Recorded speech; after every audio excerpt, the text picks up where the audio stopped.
Welcome back. Well, an injury-ridden Fighting Hawks squad hit the road for Davis, California this past weekend for a matchup with the UC Davis Aggies.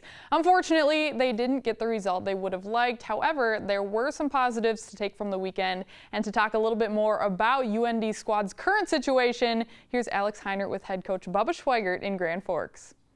Thanks, Kelly. Well, Bubba Schweigert, a long trip out to Davis, California, and unfortunately not the result you were hoping for, a 48-24 defeat to the Aggies. What was your biggest takeaway from that contest?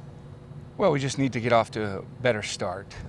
You know, we allowed a big play on the first play of the game, and they eventually scored a touchdown, and it was really great to see our offense respond and put it in the end zone quickly to tie the game, but give up another big play for a score, and that really kind of set the tone for the first half. And you know, there's always going to be some bright spots and some things you can build upon. The running game was back and getting our backs into space, which was good to see, but overall we just need to really improve as a football team. Yeah, you mentioned that running game, 294 yards on the ground, a nice positive for this team moving forward, both Brady Oliveira and John Santiago over the century mark. What was working to get that ground game back and running this last week? Well, it's the same type of plays. You know, we were just, you know, there's always a few wrinkles, but we were getting a body on a body where we needed to, and we know when we get those guys in space and give them an opportunity, they're hard to bring down. And John's really elusive in the open field, and Brady can run through tackles. So, you know, we got him in space, and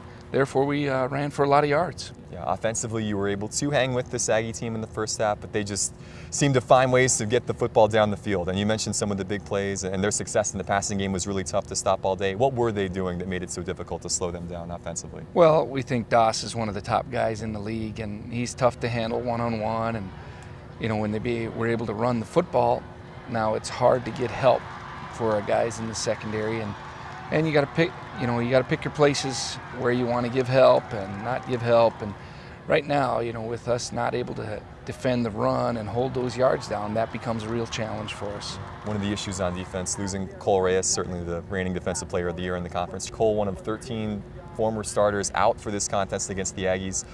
The injury report got a little bit longer. A couple more guys got banged up this weekend. But you're hoping, though, that some of these guys that have been out long-term are maybe going to be able to come back, hopefully sooner than later. What's the update on some of that status? Well, we think Mason Bennett will be back this week, and that really helps our depth up front. And he's an explosive, aggressive pass rusher, and we think that'll help us. There's some other guys that we just think will be making progress. A.J. Stockwell should make progress. We had to hold him out. He warmed up and was unable to play last week. So things like that are coming around, and that will help our football team. Yeah, tough defeat against the Aggies, but again, the last time this team lost 3 straight games was back in 2015.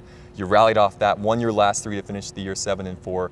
Do you lean on that experience a little bit moving forward with this team? I know it's a different group and there are different circumstances, but knowing you've been there before, how much does that help? Yeah, well, I think you always lean on past experiences, you know, and each individual is going to be through different things, you know, but our focus needs to be on improvement right now.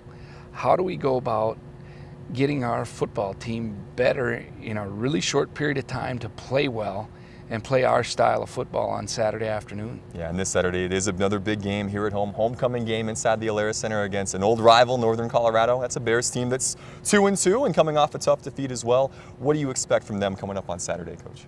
Well, they're very talented at receiver, and you know, their quarterback is back after having to sit out last year due to injury, and he throws the ball downfield very well. So we're going to have to really work hard to eliminate those big pass plays.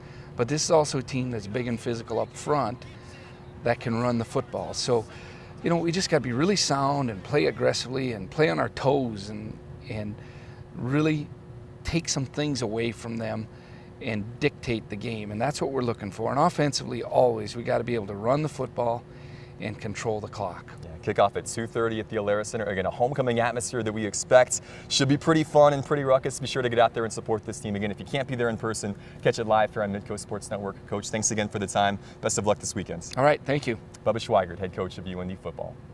All right, thanks, Alex and Coach Schweigert. Like Alex mentioned, we'll have that homecoming game against Northern Colorado live this weekend. Kickoff is at 2:30 on Midco SN2, and Alex will have a preview of that matchup with the Bears later in the week. Next on the show, official practice started for college basketball at our core schools this week, but first, we want to do a little throwback to last season. And later in the show, a sport at USD that we don't always cover, but one that is definitely packing a punch in Vermillion. We'll be right back.